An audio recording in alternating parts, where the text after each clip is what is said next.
에스라가 유다를 성결하게 하는 일 중에 하나가 오늘 성경 본문에 나타난 말씀처럼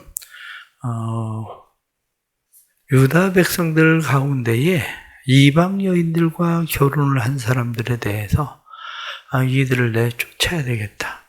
이혼을 시켜야 되겠다. 이렇게 한 일입니다. 결코 쉬운 일이 아니죠.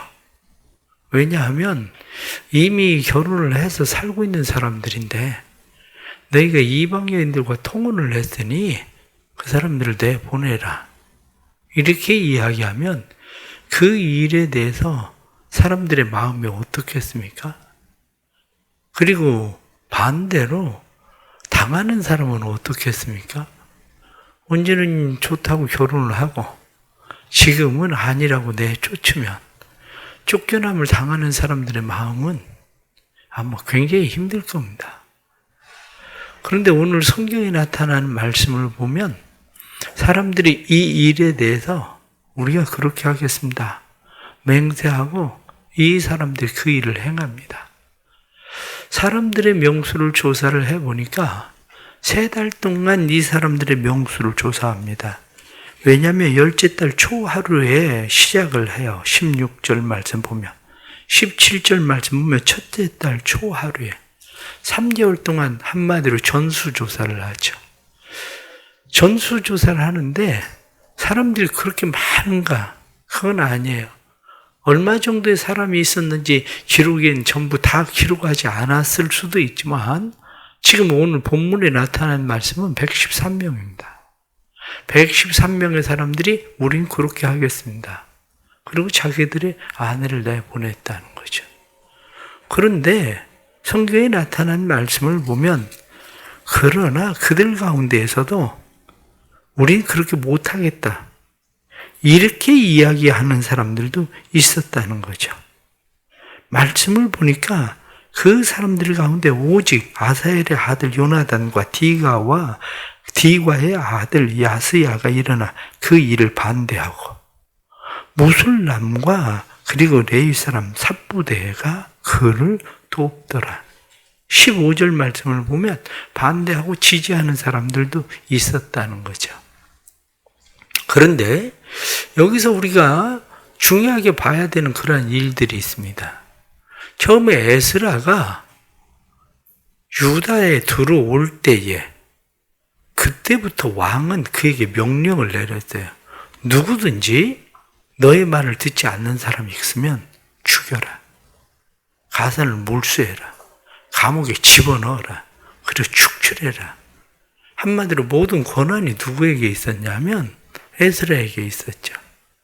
그러니까 오늘 성경 본문에 나타난 말씀 8절 말씀에도 누구든지 방백들과 장로들의 훈시를 따라 3일 내에 오지 아니하면 그의 재산을 정몰하고 사로잡았던 자의 모임에서 쫓아내리라. 말씀을 보니까 여기 3일 내에 오지 아니하면 이건 지금 쫓아내지 않으면 이렇게 얘기한 게 아니라 오지 않으면 3일 내 전부 다 모여라. 대회를 열겠다. 3일 내 전부 다 모여라. 이렇게 이야기하니까 모이지 않는 것에 대해서도 성경은 뭐라고 이야기하냐면 그들의 재산들 전부 다 빼앗아 버리겠다. 그리고 아예 내쫓아 버리겠다. 이렇게 이야기하니까 3일 안에 사람들이 유다와 베냐민 사람들이 3일 안에 예루살렘으로 모이니 이렇게 이야기한 거죠.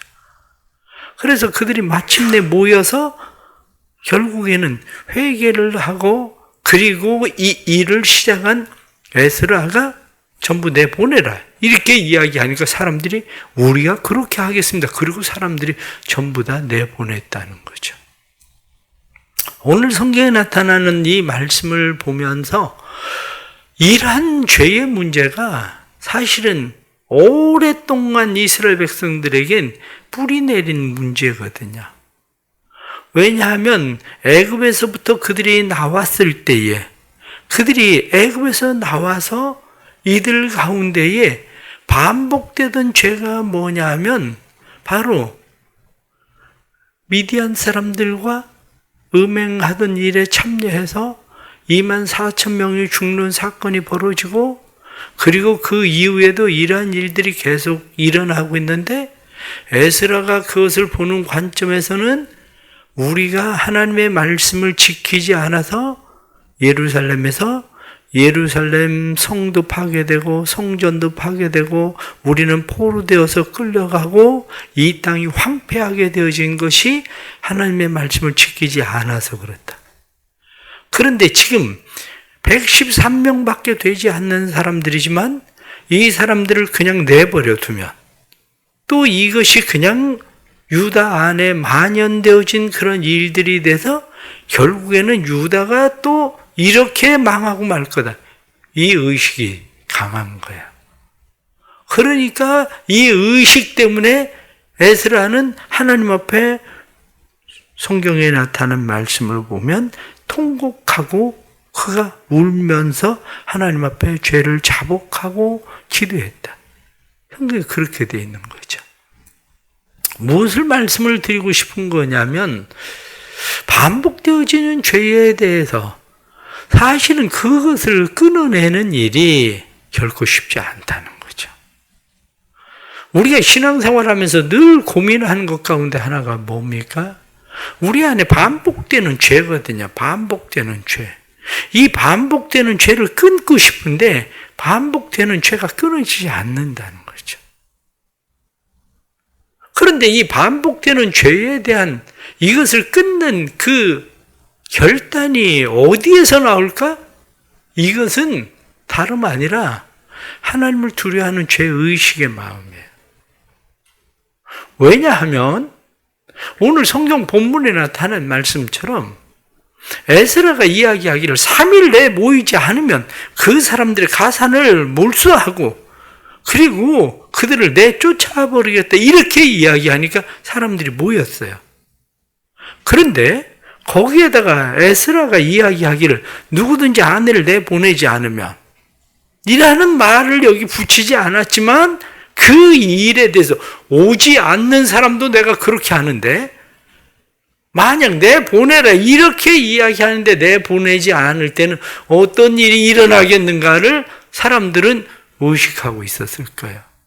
비록 반대하는 사람들도 있었지만 이 일에 대해서 그 말이 틀린 말이 아니기 때문에 자기 자신이 아니라 공동체를 지키기 위해서 그들은 우리가 해야 되는 일이라고 생각을 한 거죠. 그 일이. 결국 무슨 얘기냐? 우리는 성경이 마태복음에 나타난 말씀을 한번 생각을 해 보십시오. 마태복음에 나타난 말씀을 보고 여자를 보고 음욕을 품는 사람은 간음한 것과 같다. 이렇게 마태복음의 5장에 나타난 말씀이 그렇게 이야기합니다. 그러면서 그 말씀 가운데 우리에게 말씀하고 있는 것이 너희의 손이 범죄하거든 찍어버려라. 너희 눈이 범죄하거든 빼버려라. 너희가 불구로 천국에 가는 것이 너희 온 지체를 가지고 너희가 지옥에 가는 것보다 나으니라. 이렇게 말씀하거든요. 그런데 솔직하게 그건 별로 무섭지 않거든요, 사람들이. 왜 무섭지 않습니까? 죽어봐야 알 일일 것 같거든요. 그것은 죽어봐야 알 일이니까 별로 무섭지 않아요. 그런데 지금 당장 내 가산을 빼앗아버리고 나를 쫓아내버리는 일이 생긴다고 얘기하는 그 사람에 대해서는 무서워하거든요. 그러니까 성경은 무엇라고 이야기합니까? 너희의 육체를 멸하는 사람, 그 사람을 두려워하지 말고 무서워하지 말고 너희의 육과 너희의 온 영을 영원한 지옥에 집어넣을 수 있는 그분을 두려워해야 된다. 이렇게 이야기하는 거거든요. 성경은. 그렇습니다. 우리의 삶에 결단이 어디에서 일어나는가? 라고 이야기할 때에 진짜 결단은 하나님을 두려워함이에요. 하나님을 경외함, 하나님을 두려워함. 거기에서 결단이 일어나요. 그러나 성숙한 사람은 어떻습니까? 성숙한 사람은 에스라의 이야기가 두려워서가 아니라 성숙한 사람은 공동체를 사랑하고 공동체를 지켜야 되겠다는, 다시는 유다가 멸망하도록 하면 안 되겠다. 하나님의 진노가 우리에게서 떠나가게 해야 되겠다. 14절에 나타난 말씀처럼 이 일로 인한 우리 하나님의 진노가 우리에게 떠나게 하소서. 이렇게 이야기하는 것처럼 하나님의 진노가 공동체로부터 떠나가게 만들어야 되겠다. 공동체를 사랑하는 마음이라고요. 우리는 결국에는 하나님을 경외하는 마음, 하나님을 사랑하는 마음, 공동체를 사랑하고 공동체를 지키고자 하는 마음 때문에 그러한 일들이 결단이 필요한 거죠. 어제도 말씀을 드린 것처럼 때로는 교회가 죄인을 품어야 되는 게 교회 맞아요. 그러나 교회가 죄인을 품어야 되지만 때로는 교회가 결단을 해야 될 때가 있다고요. 유다 백성들 가운데 결국 113명밖에 되지 않는 사람들이라 할지라도 이 정도는 이라고 생각하는 것이 아니라 이 사람들에 대해서 특별히 결단하게 하고 공동체를 지켜야 된다. 이렇게 이야기하는 이 일에 대해서 우리가 생각하는 거죠. 성경에 나오는 말씀에 사도행전의 아나니아와 삽비라의 이야기를 우리는 압니다. 사람들이 자기 소유를 팔아서 사도들 발 앞에 두었어요. 얼마나 착한 일입니까? 그런데 모든 하나님의 은혜를 입은 사람들이 다 그렇게 한 건 아닙니다. 그런데 아나니아와 삽비라라고 하는 사람이 자기 소유를 팔아서 사도들에게 갖다 드리면서 소유의 일부를 떼어서 감추어 두었어요. 그리고 베드로에게 가서 이것이 재산 판 거 전부입니다. 그러고 드렸어요. 그때 뭐라고 이야기합니까? 네가 하나님을, 성령을 속일 수 있다고 생각하느냐? 그러면서 하나님이 너를 데려가실 거야. 그래 죽잖아요. 아니 드리고 왜 죽습니까? 아예 안 드린 사람도 안 죽는데. 초대교회 이 일로 인해서 사람들이 두려움으로 하나님을 섬기게 되었다. 성경은 그렇게 얘기하는 거거든요. 왜 이런 일이 일어났을까라고 이야기하면 공동체를 지키기 위한 일이었다는 거예요. 이거는. 아니 헌금 떼어먹었다고 해서 그 사람을 즉사하게 만들면, 부부를 즉사하게 만들면, 거짓말했다고 즉사하게 만들면, 그러면 그게 하나님이 하셔야 될 일인가? 그 정도를 가지고 이렇게 생각할 수 있지만 초대교회 이 사건은 대단히 중요한 일이었다는 거예요. 왜냐하면 공동체를 지킬 것인가 아닌가의 문제였다는 거예요. 오늘 성경 본문에 나타난 말씀도 역시 그렇습니다. 공동체를 지킬 것인가 아닌가의 문제였거든요. 이 일이. 어쩌면 이 일은 마치 아브라함이 자기 아들 이삭을 하나님 앞에 바치는 것만큼 어려웠을 겁니다. 자기의 사랑하는 아내, 그동안 헌신하고 같이 살고 있었던 아내를 내쫓는다는 일은 얼마나 힘들고 어려웠겠습니까? 그러나 그들이 왜 이렇게 행했습니까?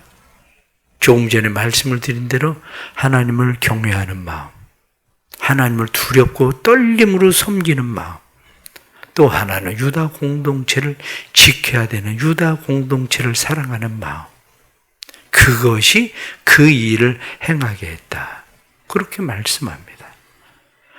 오늘 말씀에 나타나는 이 말씀 속에서 우리는 또 생각하게 되는 것이 있습니다. 그것은 우리에겐 소망이 있다는 거예요.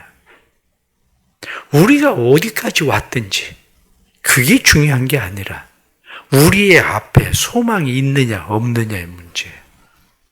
그런데 이스라엘 백성들에게는 죄 용서함을 받을 수 있는, 하나님의 진노가 떠나가게 할 수 있는 소망이 있었다는 거예요. 그들에게. 죄가 들어오면 소망이 파괴됩니다. 그런데 소망이 들어오면 죄가 물러갑니다. 우리의 원수인 죄와 싸우는 방법은 결국 하나님의 나라에 대한 소망이에요. 하나님의 나라에 대한 소망을 가지고 살아갈 때 우리가 하나님 앞에서 우리의 삶의 죄들이 떠나가고 우리의 삶에 하나님의 은혜가 임해요. 소망은 무엇인가? 이렇게 이야기할 때 사유하심이 주께 있다는 사실을 믿는 것이다. 그런데 사유하심이 주께 있다는 사실을 믿을 때에 사람들은 두 가지 반응이 일어납니다. 하나는 뭐냐? 하나님께서 우리의 죄를 또 용서하실 거니까 지어도 된다는 생각. 그런데 하나님이 우리의 죄를 사하시기 때문에 소망이 있다는 생각. 두 가지거든요. 사도 바울은 그 일에 대해서 무엇라고 이야기합니까? 사도 바울은 이야기할 때 우리가 소망이 있는 이유가 뭐냐? 그것은 예수 그리스도를 통해서 우리의 죄를 사하셨다는 거예요. 그래서 우리의 소망이신 예수 그리스도 그렇게 이야기합니다. 그러면서 사도 바울은 이야기할 때 죄가 있는 곳에 하나님의 은혜가 있다고 해서 죄를 더할 수 있느냐? 그럴 수 없느니라. 이게 로마서에서 말씀하고 있는 거거든요. 우리 그리스도인들이 살아갈 때에 죄를 애통해하는 그런 마음을 가지고 하나님 앞에 우리가 살아가지만 이 죄를 애통해하는 그런 마음 때문에 하나님 앞에 살아갈 때 우리의 마음 가운데 애통하는 자는 복이 있나니? 성경이 말씀하는 대로 애통하면 복이 있는데 그들은 하나님의 위로를 받을 수 있는 사람들, 우리의 죄의 문제에 대해서 애통해 할 때에 하나님께서는 우리에게 은혜를 베푸셔서 소망이 든든히 세워지게 하시는 은혜를 주신다는 거죠. 그러기에 우리는 소망을 가져야 됩니다. 지금 우리가 어디까지 왔든지 그게 중요한 것이 아니라 사유하심이 주께 있습니다라고 말씀하는 사유하심이 주께 있다는 것을 믿고 우리가 하나님 앞에 소망을 가지고 살아가는 일. 그런데 이 소망을 가지고 사는 사람들에게 나타나는 현상이 뭐냐? 그것은 바른 결단이라는 거죠. 하나님 앞에서 믿음의 결단을 가지고 그들이 하나님 앞에서 언약을 세우는 거죠. 오늘 성경에 나타난 12절 말씀 보면 모든 회중이 큰 소리로 대답하여 이르되 당신의 말씀대로 우리가 마땅히 행할 것이니이다. 우리가 그 일을 마땅히 행할 것입니다. 하나님의 말씀에 대해서 우리가 마땅히 행할 것입니다. 이렇게 말하고 우리가 하나님과의 새로운 언약을 세우고 그리고 그 언약을 지키는 것. 그래서 거룩한 선민을 회복하고 뿐만 아니라 우리가 거룩한 선민으로서 다시 사는 결단과 믿음으로 시작하는 거죠. 이스라엘 백성들 중에는 나실인들이 있습니다. 나실인들은 하나님 앞에 서원한 사람들이죠. 하나님 앞에 살겠다고 서원한 사람들. 그런데 나실인의 서원이 깨지는 경우들이 있습니다. 나실인의 기본적인 서원은 어떻습니까? 포도주, 독주를 마시지 마라. 머리에 삭도를 대지 마라. 그리고 시체를 만지지 마라. 이렇게 돼 있습니다. 그런데 나실인이 정한 기간 동안 나신으로 사는 서원을 했다 할지라도 이 일들에 대해서 어기게 되면 나실인의 서원이 깨져요. 그런데 나실인의 서원이 깨지면 그들은 이제는 나는 나실인이 된 게 틀렸어 라고 생각하는 것이 아니라 다시 나실인의 서원을 하고 다시 나실인의 삶을 시작한다는 거죠. 다시 시작하는 삶이에요. 다시 시작하는 삶. 우리도 역시 마찬가지입니다. 우리의 삶에 하나님의 거룩함을 회복하는 다시 시작하는 삶. 그것이 우리의 소망이고 우리의 죄를 사하시는 예수 그리스도 그분이 우리의 소망이시고 우리가 그렇게 할 때 이 땅에 눈에 보이는 것들에 대한 두려움이 아니라 우리의 영과 우리의 육을 멸하실 수 있는 그분을 두려워함으로 우리가 영원한 하나님의 나라 차라리 불구가 되어서 그곳에 가는 것이 낫다고 성경이 말씀하시는 하나님의 말씀을 우리가 기억하고 하나님의 말씀 앞에서 우리를 세우는 일들이 필요한 거죠. 오늘 주시는 이 말씀들을 보면서 얼마나 이들이 크고 힘들고 어려운 결단들을 했겠습니까? 그러나 이 결단들이 결국 유다의 공동체를 살리게 하는 그러한 일들이 되는 것처럼 우리의 믿음의 결단들이 우리의 가정을 살리고 우리의 교회를 살리고 또 이 나라를 살리게 하는 하나님의 은혜의 통로가 되기를 간절히 바랍니다. 기도하겠습니다. 하나님 아버지, 때로는 저희들이 생각할 때 참 소망 없는 백성들입니다. 우리들의 죄를 생각하면 우리에게 무슨 소망이 있겠습니까? 그러나 하나님 아버지, 우리를 도와주셔서 우리가 하나님 앞에 진실로 소망 있는 자 된 것은 예수 그리스도를 통해서 하나님은 우리를 사유하시는 분이시며 예수 그리스도를 통해서 우리를 새롭게 하시는 분이심을 믿기에 오늘도 소망을 품고 하나님 앞에 서 있습니다. 오늘도 주 앞에 무릎을 꿇고 마음을 조아리며 하나님 앞에 기도하는 사랑하는 백성들 은혜를 베풀어 주시고 에스라가 하나님 앞에 죄를 자복하고 회개하던 것처럼 우리의 삶의 죄를 자복하고 회개하고 또한 누군가를 위하여 애통해하며 기도할 때에 사유하심의 은혜가 나타나게 해주시고 공동체가 회복되게 하셔서 다시 가정의 공동체가 회복되어 가정에서 하나님의 진노가 떠나가게 해주시고 사랑하는 자녀들에게서 하나님의 진노가 떠나가게 해주시고 다시 회복의 은혜가 일어나도록 도와주옵소서. 믿음으로 작정하고 하나님 앞에 기도하는 사랑하는 주의 백성들, 믿음에 작정하고 기도하는 기도들마다 이루어지게 하여 주시고 이 땅에서 하나님을 경외하는 마음과 뿐만 아니라 공동체를 사랑하는 마음으로 행하는 모든 일들이 믿음의 열매되도록 주님 도와주옵소서.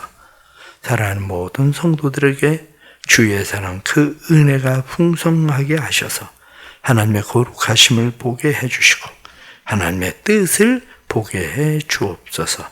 또 믿음 안에 살게 해주시고 믿음 안에 주님의 나라 세워가는 일들이 온전히 일어나도록 성령님 도와주옵소서. 하나님 아버지, 사랑하는 백성들을 축복합니다. 새벽에 나와서 기도하는 기도들 헛되지 않게 하시고 새벽에 우리를 도우시려 하신 대로 도와주시고 새벽에 하나님의 은혜를 입게 해주셔서 하나님의 도우심, 하나님의 은혜를 힘입어 온전한 믿음으로 서게 해 주옵소서. 오늘도 주의 영이 함께 하시고 드리는 1000번째 하나님 복을 주시고 드리는 1000번째 마음에 하나님을 사랑하는 사위의 가정에 하나님의 진노가 떠나고 하나님의 불쌍히 여기심이 예수 그리스도의 십자가의 보혈로 소망 있게 해주셔서 하나님의 은혜가 넘치는 가정 되도록 주님 만들어 주옵소서. 예수님의 이름 받들어 간절히 기도드리옵나이다. 아멘.